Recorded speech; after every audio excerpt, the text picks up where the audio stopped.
Kuya, ito muna.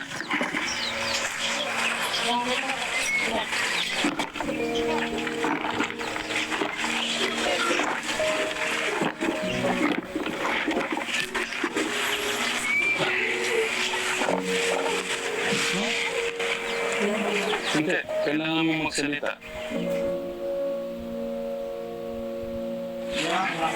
Ha?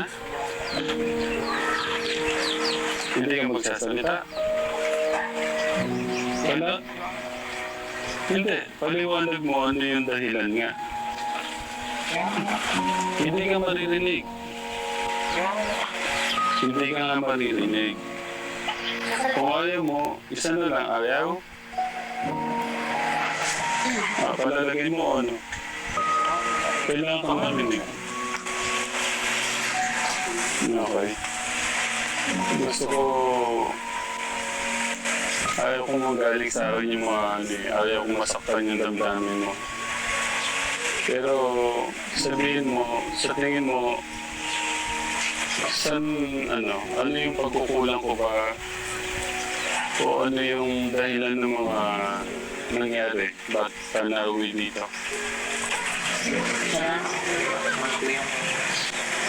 I-explain mo ng mas malinaw kasi nga sabi ko naman sa'yo, hindi ko na kailangan sana yung ganito.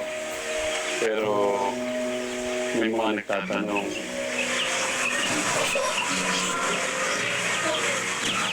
Kaya sa mga tatanong ko, hindi nila bubat ko ako nauwi dito is kailangan ako nauwi hindi ko ako sumusunod sa kanila. Tapos, and nung pagpunta ko muna sa motorshop ko, siguro dahil din ko. So, ano lang, play ko ako sa atin. Kasi, dati ko rin mo nalaman na may ganun po. Kasi ako, tapos yun, sa mga inuutos ko nila, hindi mo susunod sa pagkalang ko. Baka may gusto kong sabihin sa mga katekram natin, sa mga especially sa mga nagmamalat ng titiwala sa iyo. Yun, sa mga kailangan ko, maraming sa siguro yung binigay sa akin. So, yun, ganda na lang po yan. Thank you po.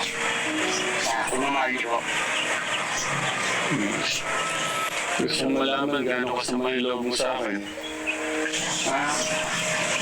Hindi ko naman ako iniisip kung ano yung nangyari. Mahalaga po. Okay na po yun. Okay na po ako. Sabi mo, ayusin mo dito yung problema na sa tingin mo, 1 to 10, gaano mo na ayos yung problema mo?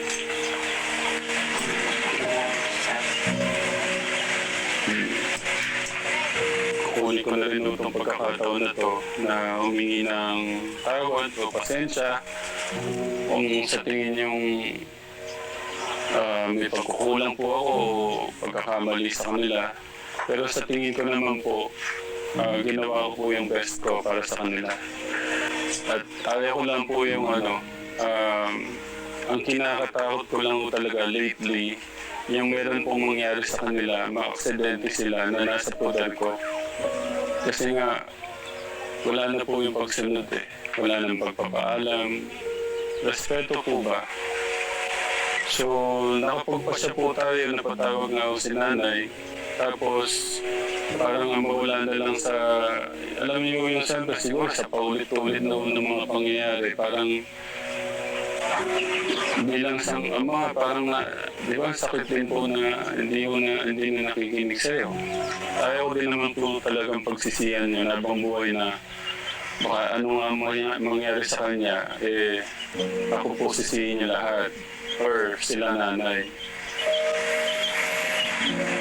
Kaya kung ano man, ako humingi ako ng tawad sa'yo. Kung may pagkukulang ako sa'yo. Sorry dito sa ano. Pero mag-iingat ka dito. Gusto ko lang ipaintindi sa'yo na ano yung mga ano kasi mga things gaya ng mga bagay-bagay ang pinapaintindi ko kasi sa kanila na ngayon yung kalagahan ng respeto sa magulang. Kasi nga anin mo yung dunong o yung meron ka man ng lahat pero wala kang pagmamahal o respeto sa mga magulang mo. Yun po yung Ah, sa tingin kong yun po kasi yung pinakamahalaga sa lahat eh. Yung pagrespeto.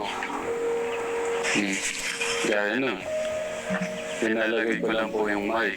Gusto kong malaman, ibig sabihin, yung sama mo ng loob, mabigat. Kasi parang ano lang, hindi naman first time mangyari yan, yung uutusan ka, ilalagay ito lang ha, lalagyan ko lang ng mic na eh. Dapat wala yung ganun eh. Yun yung gusto kong mawala. Yung pagmamalaki. Kasi kung may pagmamalaki yung isang anak mo, sa ganyang edad pa lang, hindi na maayos yan. Dadalhin niyo yun hanggang pagtanda.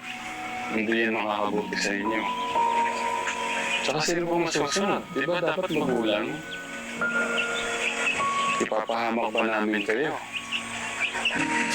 Pero minsan hindi rin maganda yung parang aayusin mo na yung daan nila. Hindi sila magiging matatag eh, or marunong sa buhay. Gusto ko lang kayong maging marunong sa buhay. Or maging matatag. Kasi nangyayari parang pinapalaki ko yung lampa. Kung hindi ko pa ayusin yung mga dapat nating ayusin. Sana yung mga huling vlog natin mapanood mo. Mga kay Ate Karen, kay Jenny Rose.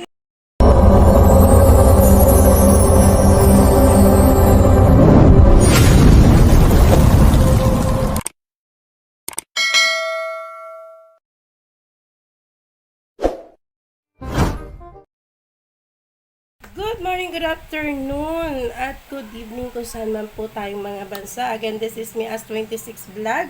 Magbibigay po tayo ng konting reaction about dito sa vlog ni Tatay Tekram kay Luisito at sa nanay ni Luis.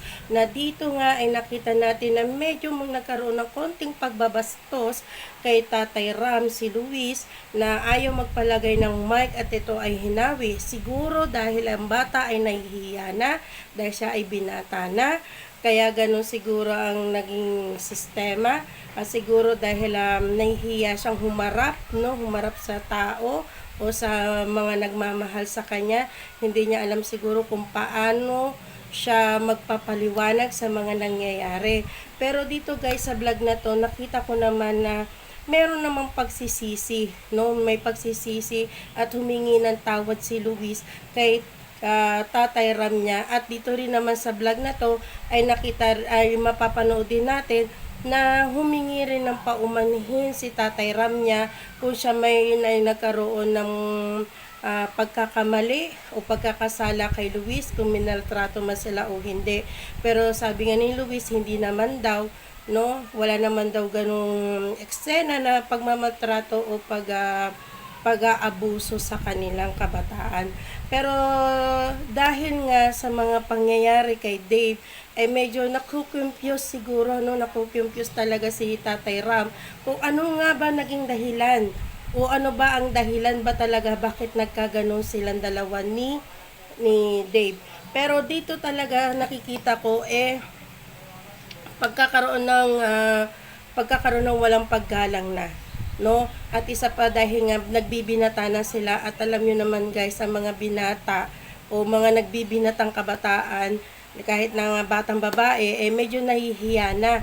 Ayaw na nagpapahalik, ayaw na nagpapayakap, medyo shy type na sila. Kasi syempre, iniisip nila, hindi na sila baby, hindi na sila bata. So, binata na sila. Siguro ayaw nila masyado silang bini-baby. Nagiging adult na yung talagang utak nila. Pero dahil nga, bata pa sila at minor de edad, ay kailangan silang gabayan. No, kailangan silang gabayan ng mga mas matanda sa kanila, lalo na ng guardian nila na si Tatay Tekram. At dito nga sa vlog na to ay nararamdaman din natin na natatakot si Tatay Tekram na kung ano man ang mangyari kay Luis, dahil hindi lang pala isang beses, dalawang beses, maraming beses na pala na nadidisgrasya itong si Luis sa pagmumotor. At syempre bilang ikaw ang guardian, so syempre natatakot ka na may kung ano man mangyari sa'yo, ikaw ang masisisi. masisisi ng pamilya dahil nasa poder nila. Pero sana man lang, naisip man lang yan nila Luis, naisip man lang nila Dave yan, na yung mga pag-aalala, didisiplina sa kanila, ay yun ay para sa kanila. At dito nga ay pinaliwanag ni Tatay Tekram na kaya niya ginagawa yun upang hubugin ang kanilang pagkatao na sa pagdating ng panahon na sila ang makikinabang. 'Di ba? Hinuhubog sila na maging isang matatag na lalaki, hinuhubog sila na magkaroon ng desisyon, na tamang pagdedesisyon sa buhay, at hinuhubog sila na magkaroon ng paggalang sa magulang at sa kapwa-tao niya. Dahil sa tingin ko nga, nawala ang respeto ng mga kabataang ito dahil sa kanilang go-grow up, no? At isama pa natin diyan yung mga tao na nagbe-brainwash o kasi yung mga kabataan kasi ngayon guys, na pag once na nagsumbong sila, yung side lang nila yung sinusumbong nila, pero yung pagkakamali nila ay hindi nila sinasabi. So siyempre yung sinusumbungan nila ay naniniwala na may mali talaga yung taong na nag-aaruga sa kanila, pero hindi man lang nila alam kung ito bang batang ito ay may pagkakamali rin, no?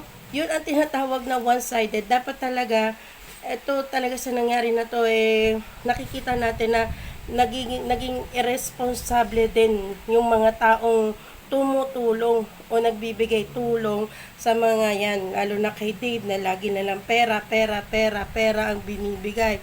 At yun nga kay Luis din, no? Kahit naman sino ay hindi matutuwa kung ikaw ay pupunta sa isang motor show at hindi ka man lang nagpaalam, ano kung may nangyari sa iyo, biglang nagkaroon ng rambulan doon. At ito nga ay nakita ko sa isang vlog, hindi ko lang alam kung kaninong vlog na to, na muntik na pala silang mapasama sa isang fraternity. So syempre, bilang isang Christian family, no, sila Tatay Tekram ay hindi nila ina-allowed yan. No, hindi nila ina-allow diyan magkaroon ng ganyang fraternity o makasakit ng kapwa dahil sila ay isang Christian family. Sabi nga ni Tito Jun, walang perpektong tao, walang perpektong magulang, walang perpektong pamilya. Pero sila ay ginagabayan sa tamang pamamaraan. Kaso itong mga tao na nasa likod ng mga kabataang ito ay nangonsinte, no? Kinonsinte ang mga luho ng mga batang ito na akala siguro nila ay ito yung pamamaraan ng kanilang pagmamahal, no? Ito yung paraan ng kanilang pag-aaruga, ito yung paraan ng kanilang sinasabi na yung sympathy, no? Kaya siguro siguro ang bigay ng pera sa mga kabataan na to, na akala naman siguro talaga kawawa. Pero dahil dito sa vlog ni Luis, nakita naman natin na talaga naman may pagkukulang si Luis, no? Dahil nga sabi rin niya na wala siya ng pagrespeto sa Tatay Ram niya, at yun nga hindi nakikinig sa mga sinasabi, at yun nga hindi na sumusunod sa mga bawat inuutos. Alam nyo guys, mahirap. Sabi ko nga ilang beses ko na sinasabi dito sa aking vlog na mahirap magpalaki ng hindi mo sariling anak.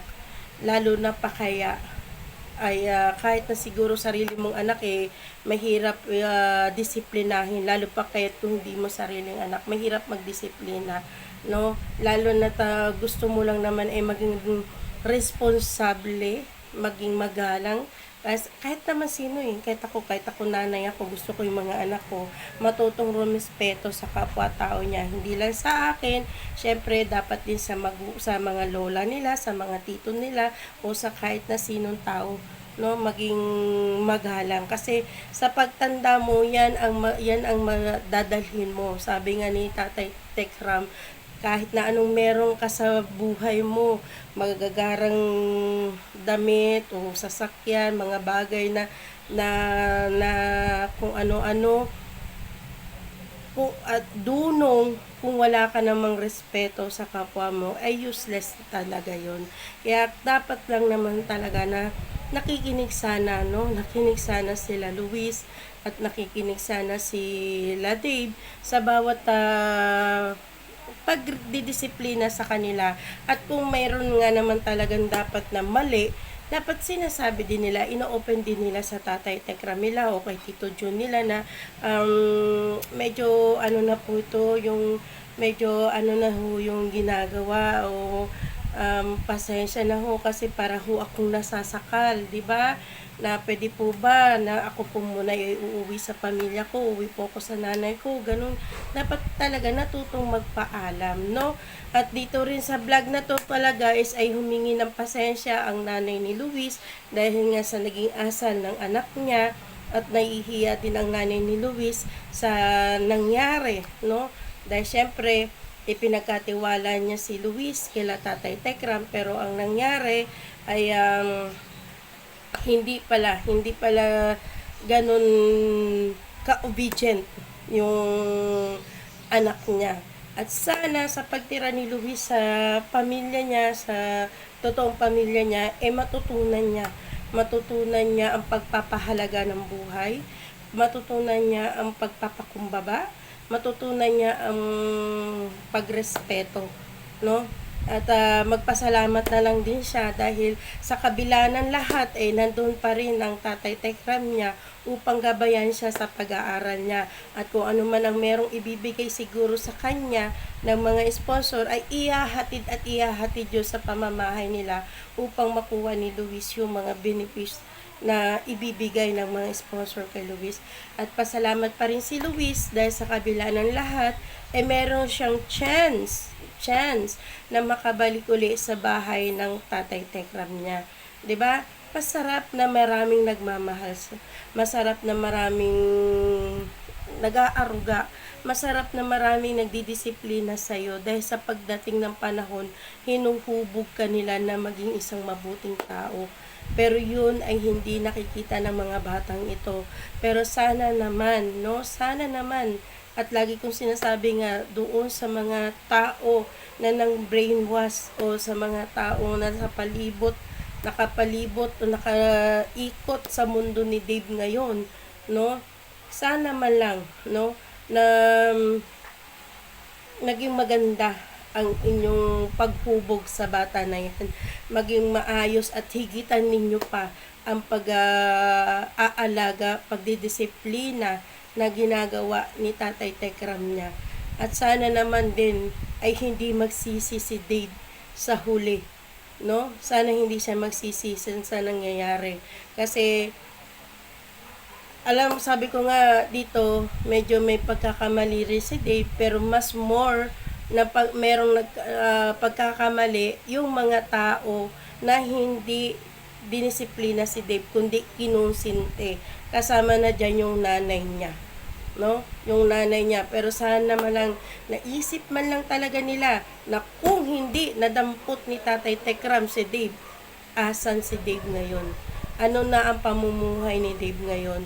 Ano na siya ngayon kung hindi si Tatay Tekram niya ang nakadampot sa kanya?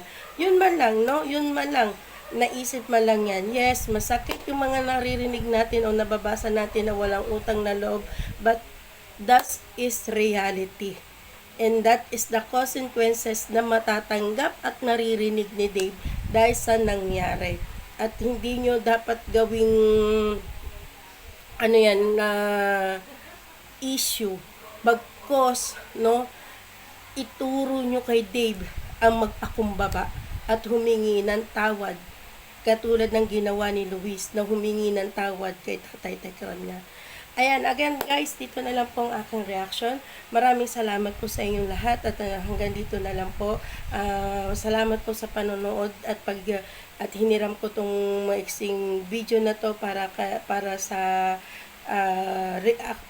reaction ko sa video ni Luis at ni Tatay Tekram. Maraming salamat, hanggang muli. Have a good day and God bless us all. Again, this is me, As26 Vlog. Bye-bye!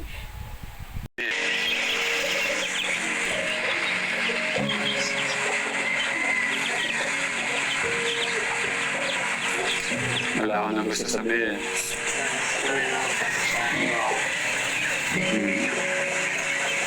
Humingi din ako ng tawad. Oh, sorry kung may pagkukulang man ako sa'yo. Sa tingin mo, gusto kong malaman, saan nga yung pagkukulang kung may nagawa man ako pala? Saan yung, baka may tanong ka din pala dyan. Gusto kong, para alam na din ng mga pagkakataon mo na to na sabihin sa mga pegram yung anong klaseng ama ako sa inyo. Naging salbahe ba ako sa inyo? Naging napakasama ako ba sa inyo?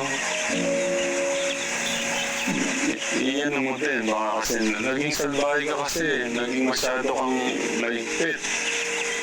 Hindi ka naging patas kasi sa kanila, sa tingin mo, yung mga ganong bagay.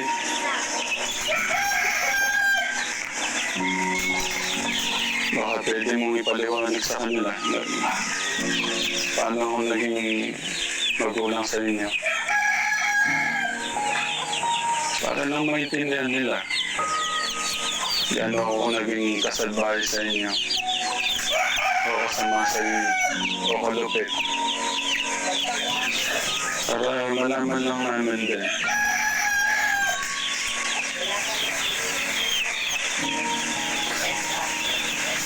Okay doon. Ano nga, para malaman ko. Inaalila ba namin kayo doon? Yun nga para malaman nga namin Malaman din ng kasi may tanong nga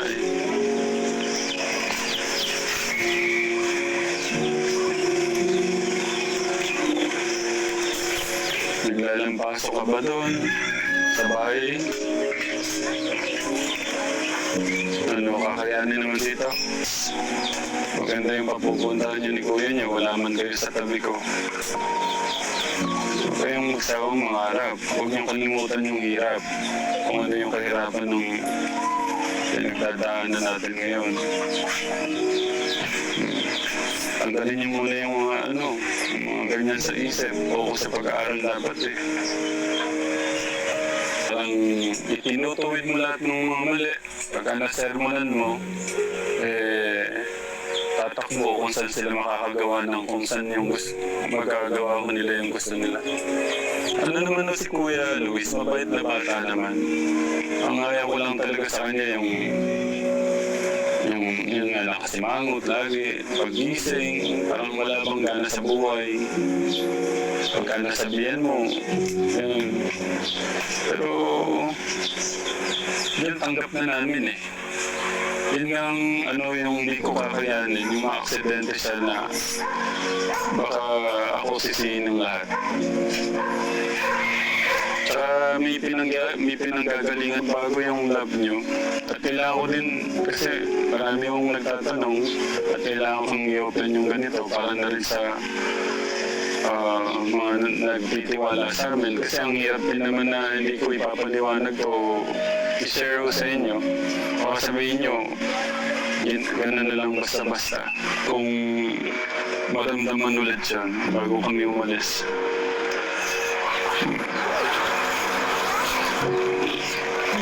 Mag-iingat ka dito, ha? Ito. Kung nakikita ko naman, base kay na